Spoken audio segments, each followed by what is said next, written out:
맞이해서 아마 사랑하는 부모님들과 또 가족들이랑 이렇게 행복한 식사 시간을 보내셨으리라 생각을 합니다. 우리 한국 사람들한테는 함께 모여서 밥을 먹는 일에 아주 진심인 민족입니다. 가족을 의미하는 한자 식구라는 한자 단어의 의미는 밥을 함께 먹는 사람들이라고 하는 뜻입니다. 밥을 함께 먹는다는 것은 운명을 함께 공유하는 일입니다. 오늘 말씀에 보면 우리 주님은 이제 3년의 공생애가 이제 끝나가는 이제 그러한 시점에서 자신이 곧 죽을 것을 이제 예감을 하십니다. 그래서 제자들과 함께 의미 있는 그 최후의 만찬 시간을 갖기를 원하시고 이 마지막 식사를 통해서 제자들과 함께 운명을 이렇게 공유하는 그 유언의 말씀을 남기기를 원하셨습니다.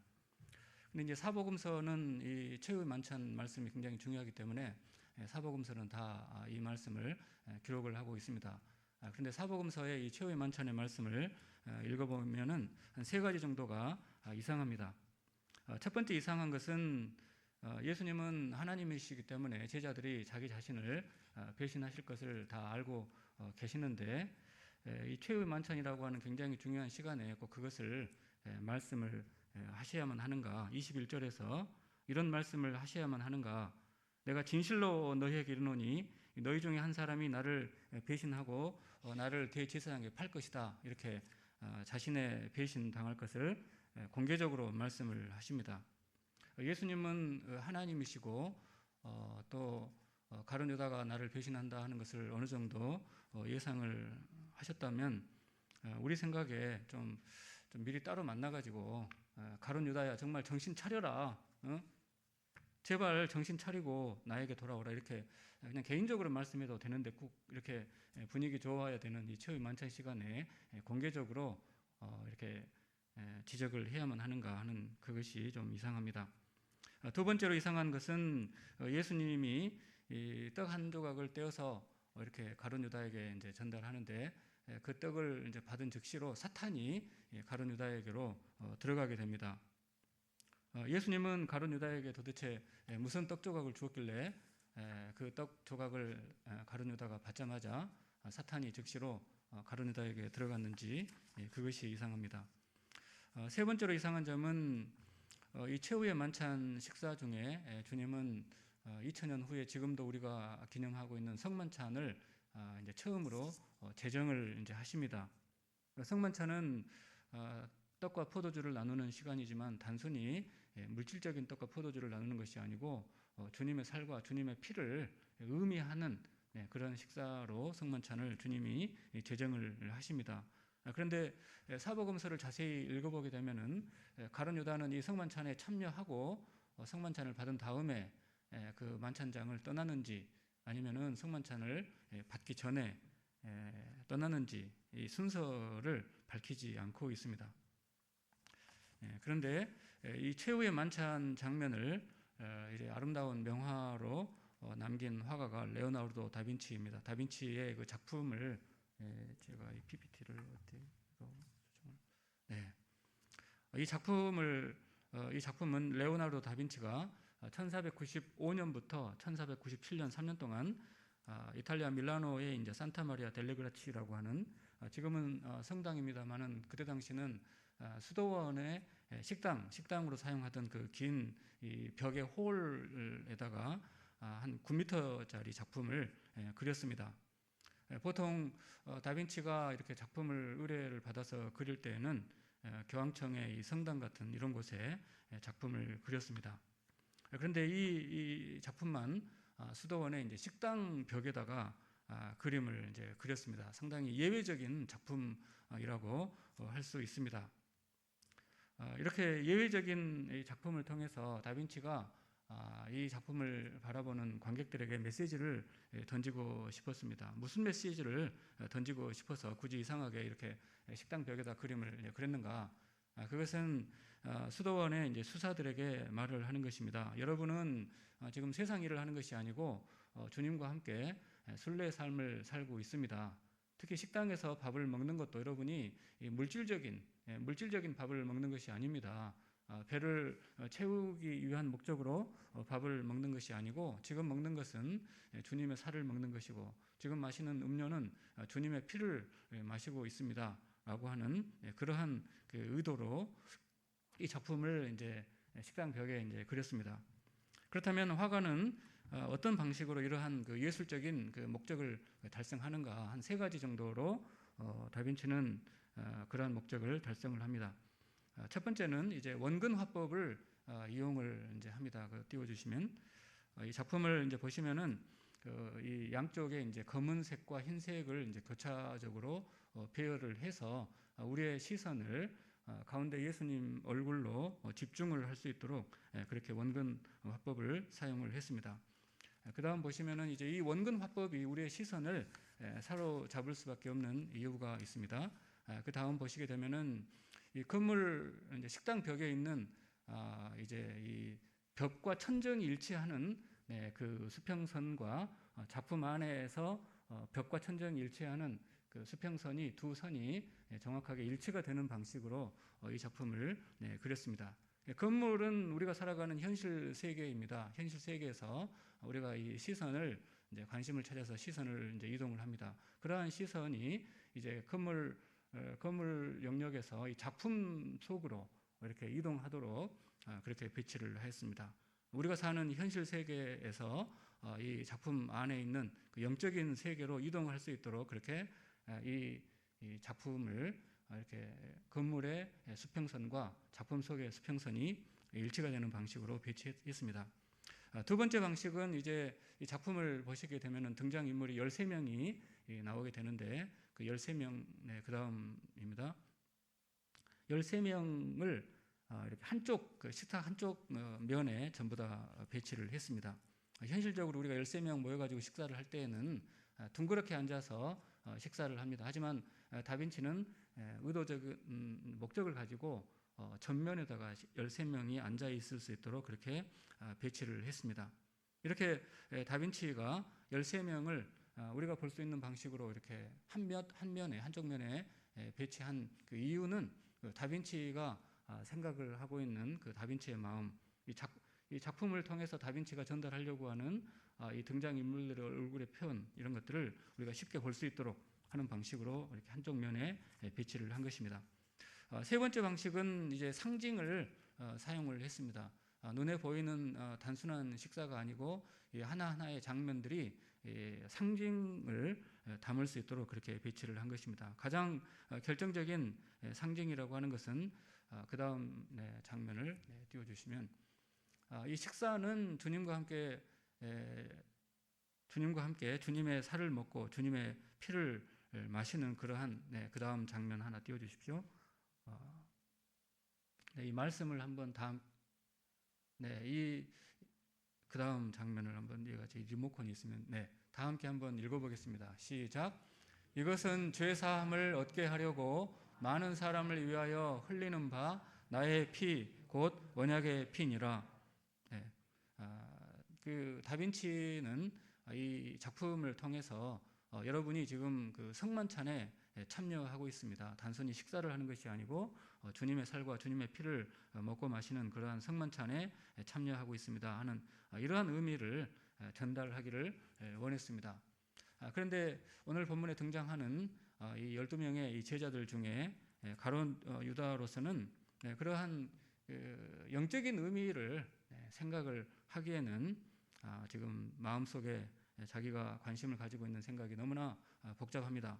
왜냐하면 가룟 유다로서는 자기의 중요한 관심사는 지금 자기가 사랑하는 동족들, 유대 민족들, 형제 자매들이 지금 로마의 이제 식민지 상태에 있기 때문입니다. 당시 로마 제국이 이스라엘을 정복을 해서 이 팔레스타인 땅에 로마 군사들을 이제 주둔을 시키고 그렇게 사랑하는 가족들을 착취하는 탄압하는 이런 그 상황이었습니다. 이런 상황에서 가룟 유다의 관심은 우리가 어떻게 하면은 하나님께서 사랑하시는 그러한 민족으로서 이 정치적인 해방을 달성을 할 것인가 하는 것이 가룟 유다의 최대 관심이었습니다.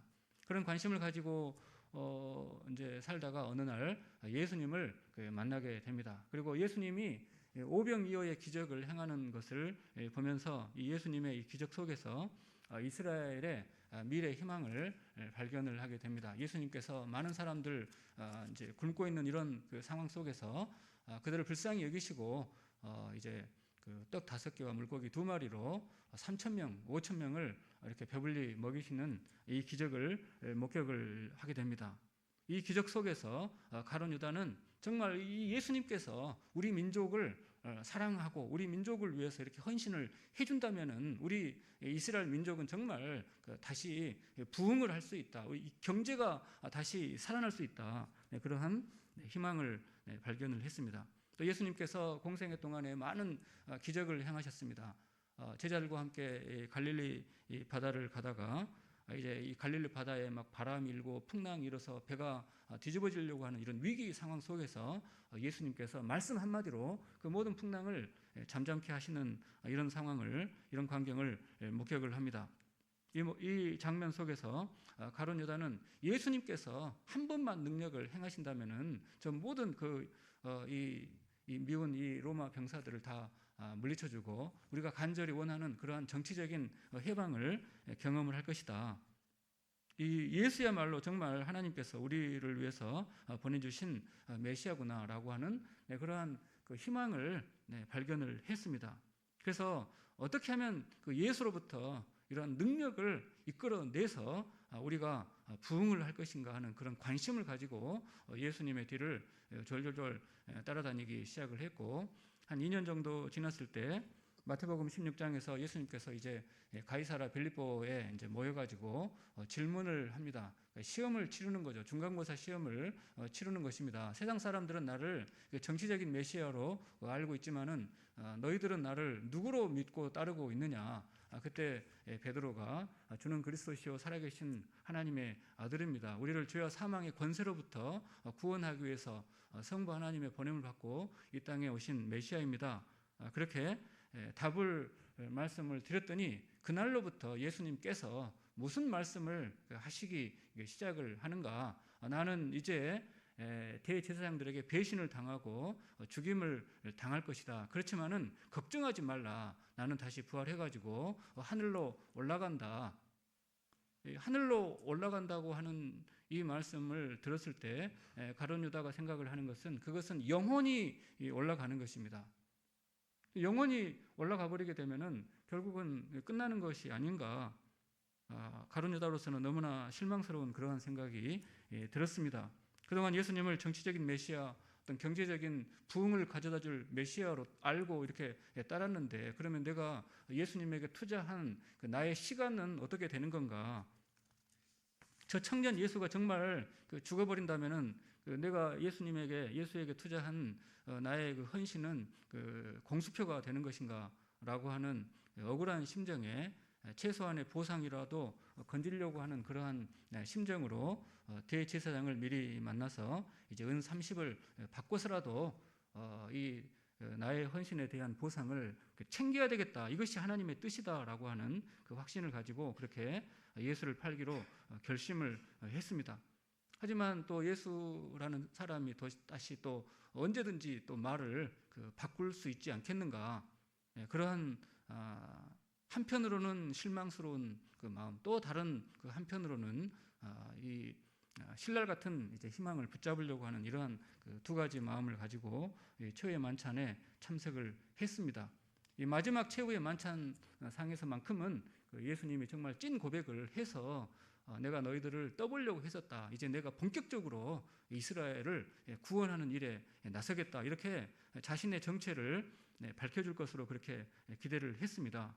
그런데 예수님께서 식사하시는 도중에 너희 중에 한 사람이 나를 팔 것이다. 이렇게 예언의 말씀을 하실 때 가룟 유다로서는 가슴이 뜨끔했습니다. 그래서 겉으로는 나는 아니지요. 다른 제자들도 다 나는 아니지요. 나는 아니지요. 이렇게 주장을 할 때 가룟 유다도 나는 아니지요. 이렇게 아닌 척 우겼습니다. 저는 잠시 후에 그 예수님께서 갑자기 빵 조각을 이렇게 떼어가지고 적신다고 하는 것은 이제 식초에 적시는 거죠. 샐러드에 적시는 것입니다. 이 빵이 딱딱하기 때문에 적셔가지고 떼어서 자기한테 이 떡 조각을 주는 순간 그 마음속에 강력한 이 배신감이 느꼈습니다. 예수 선생님, 내가 이 작은 떡 조각 한 조각 받겠다고 내가 3년 동안 당신을 쫓은 줄 압니까? 이 허접한 빵 한 조각 내가 받자고 내가 간절한 심정으로 발이 닳도록 당신을 따라다닌 줄 압니까? 그렇게 생각한다면은 그것은 당신이 배신한다, 제자들이 배신한다고 말했지만은 사실은 배신은 누가 한 것인가 하면은 당신이 우리를 배신한 것이다. 당신이 나를 배신한 것이다라고 하는 이런 분노의 마음이 강력하게 느껴졌습니다. 레오나르도 다빈치는 그다음 화면을 보시겠습니다. 다빈치는 이제 당시 가룟 유다가 느꼈을 그 순간적인 분노의 마음을 그림에 이렇게 담았습니다. 오른쪽 손에는 헌금이 들어있는 그 가죽 지갑을 이렇게 움켜쥐고 있습니다. 너무나 강렬하게 이제 움켜쥐다가 앞에 있는 소금통을 넘어뜨리고 있는 줄도 모르고 있습니다. 이 소금도 이제 상징입니다. 소금은 정절과 신뢰, 약속을 상징을 합니다. 구약 성경 레위기에서나 또 유대인 그 성전에 이제 희생 제사를 드릴 때 이 제물에다가 소금을 반드시 뿌리도록 되어 있습니다. 내 모든 소제물에 소금을 치라. 내 하나님의 언약의 소금을 내 소제에서 결코 빼지 못할지니 내 모든 예물에 소금을 드릴지니라. 이렇게 상징적인 의미로 이 하나님께 드리는 모든 희생 제물에 정절과 신뢰와 약속의 상징으로 소금을 뿌리도록 그렇게 되어 있습니다. 하지만 가룟 유다는 이 제물의 눈이 어두워가지고 강렬하게 움켜쥐면서 소금통을 넘어뜨리고 있고, 다빈치는 이것을 통해서 이 분노와 욕망 속에서 하나님과 맺은 언약을 파기하고 있다, 그렇게 고발을 하고 있습니다. 그 다음에 이 왼손은 무언가 이제 허공을 향해서 강렬하게 이렇게 뭔가를 뻗으려고 움켜쥐려고 하는 모습으로 이렇게 묘사되고 있습니다. 그 옆에는 사도 요한의 두 손은 이렇게 겹쳐져 있는 것입니다. 이 겹쳐져 있다고 하는 것은 하나님과 맺은 그 언약의 신실한 헌신을 상징을 하는 것입니다. 반면에 이 가룟 유다의 이 비어 있는 손은 허공을 향해서 뻗어서 메시지를 담고 있습니다. 무엇을 말씀하고 있는가? 나는 여전히 만족을 할 수가 없다는 것입니다. 나는 더 움켜쥐어야 되겠다고 하는 불만족을 그렇게 표현을 하고 있습니다. 주님이 주시는 그 작은 떡 한 조각으로서는 만족할 수 없다. 나는 더 많은 것을 움켜쥐어야 되겠다고 하는 그러한 강력한 불만족을 표현을 하고 있습니다. 가룟 유다로서는 불만족과 함께 그러한 배신감이 느껴지고 마음속에서 분노가 폭발하는 그 순간을 사탄 마귀는 놓치지 않고 그 속으로 들어가서 그 분노가 그 사람, 그 가룟 유다의 심령 안에 그냥 이렇게 갇혀 있지 못하도록, 다시 말해서 행동으로 이렇게 표현되도록 강력하게 이제 기름을 부었습니다. 가룟 유다로서는 가만히 앉아 있으면 그 심령이 터질 것 같은 그러한 알 수 없는 힘에 휩싸여 가지고 그 자리를 그냥 박차고 뛰쳐나와서 어둠을 향해서 질주하게 그렇게 만들어 버린 것입니다. 우리 주님이 지금 가룟 유다와 또 제자들과 함께 무엇을 하고 있는가? 단순히 식사를 하고 계시는 것이 아니고 성만찬을 제정을 하고 계십니다. 먹는 떡은 단순한 떡이 아니고 주님의 몸을 주님이 나눠주고 계시는 것이죠. 또 잔을 나눠주는 것은 단순히 목마르도록 하는, 이 목을 적시도록 하는 그러한 그 음료가 아니고 주님의 피를 이렇게 나눠주고 있습니다. 한 가지 더 놀라운 점은 그 다음입니다. 다 함께 한번 이 구절을 다시 한번 읽어보겠습니다. 시작. 이것은 죄사함을 얻게 하려고 많은 사람을 위하여 흘리는 바 나의 피 곧 언약의 피니라. 주님은 2000년 전에 12명의 제자들과 함께 성만찬을 나누셨습니다. 그리고 그 이후로 저와 여러분의 인생 속에서 주님은 자신의 피를 흘리셔가지고 저와 여러분을 죄와 사망의 권세로부터 구원을 하시고 영생의 선물을 나누어 주셨습니다. 영생은 천국 가는, 나중에 죽어서 천국 갈 때 우리가 영생을 누리는 것이 아니고 죄와 사망의 권세로부터 나오는 순간 어디로 들어가는가? 영생의 나라로 들어가는 것입니다. 영생의 나라로 들어가서 주님과 함께 영원히 동행하는 삶을 시작한 줄 믿습니다. 그 영생을 시작한 증거로 주님은 저와 여러분에게 건강을 주시고 물질을 주시고 또 사회적인 지위를 주시고 또 일정한 책임을 허락하시고 권세를 허락하시고 또 집에서는 나를 아버지로 엄마로 불러줄 수 있는 자녀들을 선물로 주시고 또 내가 사랑할 수 있는, 사랑을 쏟을 수 있는 아들, 딸들을 선물로 주십니다. 이런 모든 그 선물들은 그냥 하나님 나라에 이런 모든 선물들을 처치곤란해가지고 어디다 둘 데가 없어가지고 그냥 공짜로 이렇게 뿌리는 것이 아니고 하나하나가 주님께서 십자가에서 자신의 피와 살을 다 찢기시고 흘리신 그 피값을 담보로 잡으시고 그 피값에 근거해서 피값을 전제로 해서 우리에게 주신 은혜가 현재 우리가 누리고 있는 건강이고 현재 우리가 누리고 있는 물질적인 축복인 줄 믿습니다. 그래서 주님께서는 영생을 그 선물로 주신 증거로 우리 매일매일 아침에 일어날 때 건강한 몸으로 다시 일어날 수 있는 그런 건강을 주시고 또 주님 앞에서 주님과 동행하는 삶을 살 수 있는 이 하루의 시간을 우리에게 선물로 주셨습니다. 그 선물을 주신 다음에 이렇게 말씀을 하십니다. 데살로니가전서 5장 16절, 18절 우리가 항상 암기하는 말씀 다 함께 한번 읽어보겠습니다. 시작.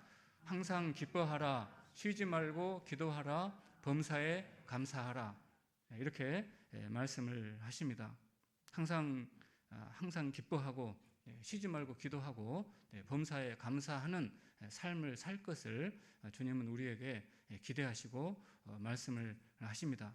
그러나 문제는 우리가 주님으로부터 주님께서 피값을 지불하시고 그에 근거해서 우리에게 매일매일 누릴 수 있는 매일매일 주님과 동행하는 이런 축복의 증거로 건강을 주시고 물질적인 복을 주시고 또 내가 참 내 안에는 온갖 부패함이 가득 들어 있지만은 그것을 가리고 이렇게 양복을 입고 아빠로서 또 아내로서 남편으로서 목사로서 이렇게 존경을 받을 수 있도록 그 모든 부패를 가릴 수 있는 이러한 양복을 주셔가지고 이렇게 살게 하시는데 문제는 우리가 잠깐이라도 우리의 눈이 세상의 부귀영화로 돌아가게 된다면은 우리가 현재 누리고 있는 것은 그 세상의 부귀영화에 비교를 하자면은 우리가 누리는 것은 너무나 작아 보이고 세상의 부귀영화는 너무나 커 보이기 때문에 우리로서는 참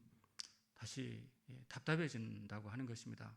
특히 2024년, 2025년 우리는 정치적인 불안정과 경제적인 어떤 불확실성이 강력하게 다가오면서 그 정치적인 불안정, 경제적인 어떤 불확실성, 또 실존적인 불안정 이런 엄청난 먹구름에 비해서 현재 우리가 누리고 있는 주님의 은혜라고 하는 것은 너무나 보잘것없다고 하는 그러한 생각을 하게 됩니다. 오늘 내가 주님으로부터 은혜를 받아가지고 이 은혜를 누리고 있지만은 그러나 내일을 생각을 할 때 내 가정은 어떻게 될 것인가, 내 자녀는 어떻게 될 것인가, 우리나라는 어떻게 될 것인가, 이 트럼프의 이런 그 마가 정책에 의해서 우리나라는 어떻게 될 것인가 하는 것들을 이 불확실성의 먹구름에 비해서 현재 우리가 누리고 있는 것은 너무나 참 내가 이거 받자고 내가 예수를 믿은 건가라고 하는 이러한 생각이 들게 된다는 것입니다. 그럴 때마다 주님은 다시 한번 질문을 하십니다. 네가 내일의 그 불확실성 앞에서 항상 기뻐하지 못하는 이유가 무엇인가? 네가 내일의 불확실성 속에서 항상 주님께 기쁨으로 기도하지 못하는 그 이유가 무엇인가? 네가 내일의 불확실성 앞에서 항상 모든 것을 항상 감사하지 못하는 이유가 무엇인가? 혹시 네가 주님의 이 피값을 무시하기 때문은 아닌 건가? 네가 주님께서 십자가에서 죽으신 그 은혜를 무시하기 때문에 그 십자가의 은혜를 망각을 하면서 주님 내가 이거 받자고 주님 쫓은 줄 아십니까? 그렇게 질문을 하시는 것 같습니다. 그럴 때마다 저는 이 불확실성 앞에서 내가 현재 오늘 누리고 있는 이 은혜에 만족하지 못하고 가룟 유다의 길을 걸어갈 것인가? 아니면은 내가 현재 누리고 있는 것은 주님께서 십자가에서 죽으시고 그 피값을 다 쏟으시고 그 근거, 그 은혜를 담보로 잡고서 오늘 이 은혜를 베푸시는 것을 믿는 그 제자의 길을 걸어갈 것인가? 내가 결정을 해야 합니다. 제가 작년 저는 그 인천 그 성월교회 협동목사로 섬기고 있습니다. 작년 11월 말에 이제 제가 그날 설교를 이제 맡았는데 설교문을 준비해가지고 주일날 아침에 일어나서 이제 교회로 가는데 한 1시간 정도 이제 걸립니다. 가는데 아침에 이런 생각이 들었어요. 오늘은 교회 가서 또 설교하고 또 오겠지. 그런데 작년 말에 이 한국의 정치 경제 불확실성 또 우리 합신은 또 새로운 MD부 학생들을 맞이해야 되는 이런 그 시점에서 굉장히 이제 제 마음이 착잡하고 지금 우리 합동신학대학원에 이제 신학생들 숫자가 이제 반토막이 난 상황이거든요. 반토막이 난 상황에서 학교의 미래가 보이지 않는 답답한 이런 그 생각 속에서 이게 마음이 즐겁지가 않더라고요, 솔직히. 주일날 아침인데도 불구하고 솔직히 마음이 즐겁지가 않은 거예요. 그러니까 설교를 해야 되는데 좀 그냥 형식적으로 기계적으로 하고 올 수밖에 없겠다 하는 이런 생각을 하고 어쨌든 교회로 갔습니다. 우리 성월교회가 이제 그 인천 그 자유공원 그 언덕 위에 있거든요. 언덕 위에 있는데 이제 이 골목길을 타고 한 200m 골목길 타고 이제 언덕 위에 있는 교회로 쭉 올라가야 됩니다. 근데 그 골목길 전체가 이제 상권이 이제 죽었기 때문에 그 이제 상인들이 이 동화 이야기, 뭐 신데렐라 이야기, 피터팬 이야기 나오는 그 장면들을 이제 이 골목길 벽에다가 이렇게 그림으로 페인트로 이렇게 그려가지고 손님들을 이제 끌 요량으로 그렇게 조성을 해놨습니다. 근데 이제 주일날 아침이고 쌀쌀하기 때문에 관광객이 이제 그렇게 많지 않고 지금 엄청나게 이제 많이 있는데 11월 말이기 때문에 많지 않았어요. 근데 제가 이제 운전을 하고 아내는 옆에 타고 이게 쭉 이제 골목길을 타고 이렇게 천천히 올라가는데 양쪽에 차가 이렇게 주차가 되어 있고 오른쪽에 보니까는 조선족 나중에 알게 됐습니다만은 조선족 젊은 부부가 4살짜리 남자애를 데리고 제가 이제 올라가니까 좀 부릉부릉하니까 이제 옆으로 딱 피해가지고 3사람이 서 있더라고요. 저는 아무 생각 없이 이렇게 엑셀을 이제 밟으면서 올라가고 있는데 갑자기 그 4살짜리 남자 꼬마애가 제 차로 팍 튀어 들어왔습니다. 팍 튀어 들어와가지고 여기 이 플라스틱 범퍼에 쿵 하는 그 소리가 났습니다. 저는 순간적으로 잊어버린 게 제가 엑셀을 밟고 있는지 아니면은 브레이크 쪽에 있는지 이 순간적으로 생각이 나지 않고 빨리 차를 멈춰야 되겠다 싶은데 이게 머리에서 가까운 손이 막 이 시동 스위치를 눌러버리려고 하는 거예요. 옆에서 아내가 그걸 보고 막 비명을 지르면서 빨리 스톱하라고 뭐 해가지고 그렇게 지체하는 사이에 이게 바퀴가 조금 구르는 것 같고 또 여기 범퍼에서 난 소리가 뭔가 저 밑에서도 막 나는 것 같고 그래서 이거 내가 아이를 쳤구나 하는 그 마음으로 이제 가까스로 이제 어쨌든 브레이크를 잡고 차에서 내려가지고 보니까는 이제 그 엄마가 이 아이를 이제 끌어안고서는 막 미안해 막 그런 말을 하는 것입니다. 아마 자기가 딱 붙잡아야 되는데 놓쳤다고 하는 것을 미안해. 저는 멍 때리고 있는데 아내가 이제 빨리 이제 앰뷸런스를 부르고 또 경찰에 신고를 해가지고 막 사람들이 앰뷸런스 막 4사람 또 경찰 막 3-4사람 해가지고 이제 이 골목길에 이제 바글바글 해가지고 어쨌든 경찰이 와서 아이를 이제 엄마에게서 내려가지고 세워보니까 아무 이상이 없었습니다. 이제 그래도 모르니까는 이제 인하대 응급실로 보내고 저는 이 충격적인 마음을 가라앉히고 아무 일이 없는 척 이제 설교 말씀을 전했고 오후에 이제 경찰서에 이제 조사를 받으러 갔습니다. 다행히 경찰서에서는 그 CCTV를 이제 확보를 해가지고 이제 보니까는 골목길 쫙 밑에서 그 제 차가 이렇게 올라오는데 갑자기 아이가 팍 이렇게 튀어드는 그런 모습이 보였습니다. 보여주면서 형사가 하시는 말씀이 이 아이가 왜 갑자기 이렇게 튀어들었느냐. 나중에 이제 보험사를 통해서 그 전해 들었습니다. 이 반대편에 그 큰 인형이 있는데 그 인형에 이제 그 전구가 달려가지고 반짝반짝하는 그게 이제 신기해가지고 아이가 그거 본다고 이제 튀어갔다. 그래서 형사분이 이제 하시는 말씀이 이런 경우에는 그 운전자로서는 이제 불가항력적이었다. 다행히 차를 잘 멈춰가지고 사고가 나지 않았다고 합니다. 그래서 뭐 과태료나 이제 벌점 처분이 내려지지는 않았습니다. 나중에 보험사로부터 연락을 받았습니다. 그 보험사 직원이 이제 그 부모에게 이렇게 질문을 했습니다. 통원 치료를 받겠습니까? 아니면은 합의금을 받겠습니까? 그동안 이제 그 인하대 응급실에서 뭐 MRI 찍고 해도 아무런 이제 이상도 없고 아이도 뭐 멀쩡하고 이제 그래서 통원 치료를 이제 받을 이유가 없었습니다. 그래서 합의금을 이제 받겠다. 그래서 이제 보험사 직원이 그 부모님에게 합의금을 얼마를 원합니까? 이렇게 물어보니까 이제 100만 원을 받겠다. 이제 그랬더니 이제 이 보험사에서는 내부적으로 그 이제 지불하는 어떤 뭐 비례 여율이 있어가지고 이 사고 정도가 가장 경미하기 때문에 책정된 40만 원을 지불하고 사건이 종결되었습니다. 저는 이 사건을 이제 겪으면서 그날 주님께서 저에게 질문하시는 그런 느낌을 받았습니다. 그날 제가 설교하려고 했던 내용이 오늘 제가 말씀드린 이 내용입니다. 내일의 불확실성 속에서 오늘 우리가 받은 이 작은 떡 한 조각을 가지고 만족할 것인가 아니면은 불만족할 것인가. 십자가의 은혜를 기억하면서 매일매일 우리는 항상 기뻐하고 쉬지 말고 기도하고 범사에 감사하는 삶을 살아야 합니다. 이것이 저의 이제 설교의 핵심이었거든요. 근데 주님이 이 사건을 통해서 저한테 질문을 하시는 그런 느낌이 들었습니다. 이승진 목사, 너는 그 메시지를 그냥 성경적인 지식으로 죽은 지식으로 전하는지 아니면은 삶 속에서 주님과 동행하면서 실제로 경험한 메시지로 전하는 것인지 주님이 그것을 저에게 따져 묻고 계시는 그런 느낌을 받았습니다.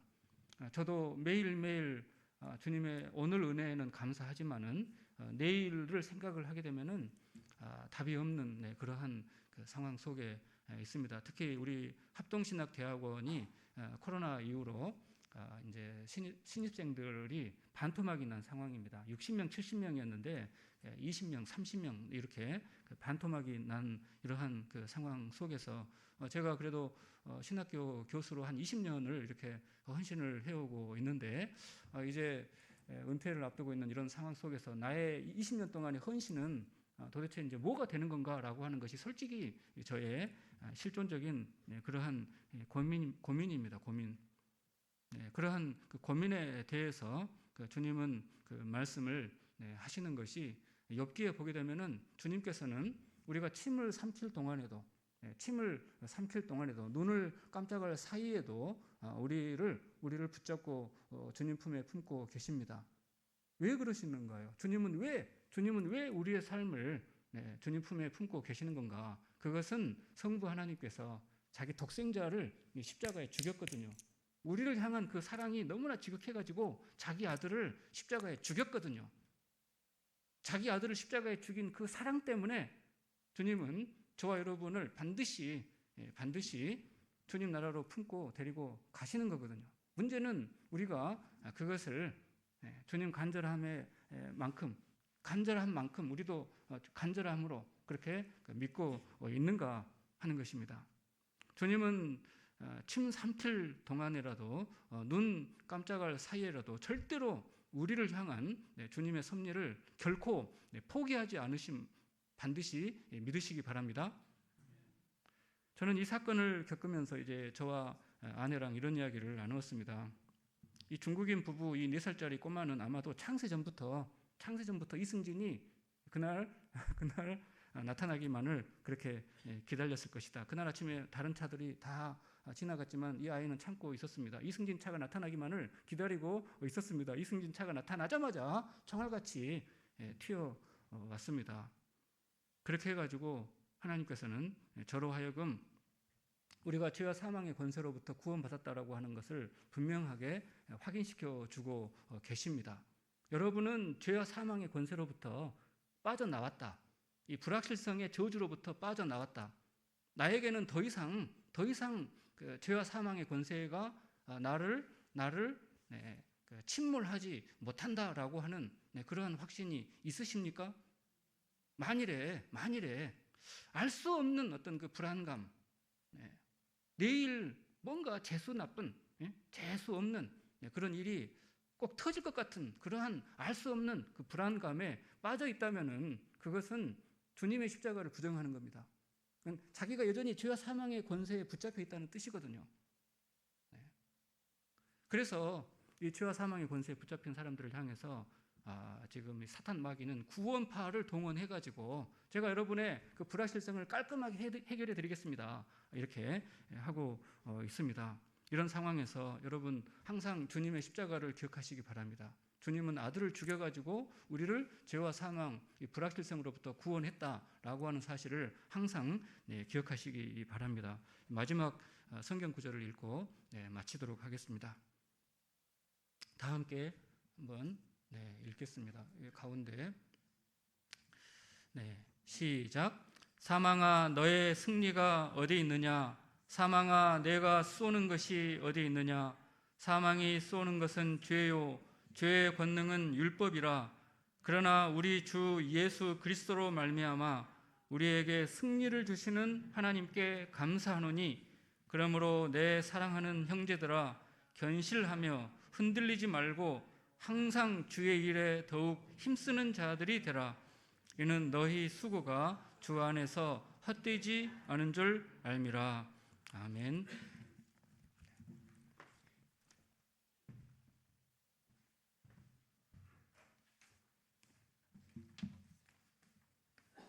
감사합니다.